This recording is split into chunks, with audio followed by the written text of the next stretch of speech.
থেকে মানুষ দুর্ঘটনায় কবলিত হচ্ছে। দয়া করে এই সাংবাদিক ভাইদের মাধ্যমে আজকের এই মানববন্ধন থেকে নগরবাসী সহ আইন শৃঙ্খলা প্রয়োগকারী সংস্থাকে জানাতে চাই, আপনারা অবশ্যই নাগরিকদেরকে সেবা দেওয়ার জন্য ঢাকা সিটি কর্পোরেশন আছে, সবকিছু আছে।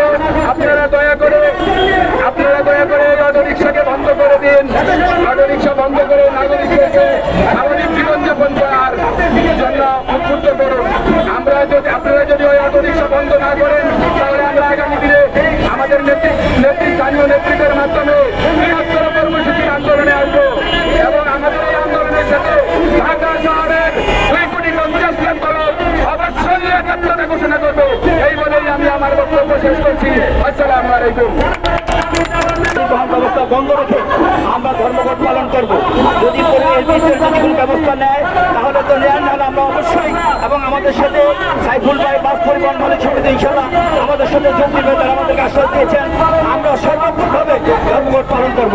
এরপরে যদি হয় তাহলে আমরা আরো বৃহত্তর কর্মসূচি ঘোষণা করবো ইনশাল্লাহ। ধন্যবাদ সবাইকে। আমরা এখন একটি সবাই মিছিল করবো, বিক্ষোভ মিছিল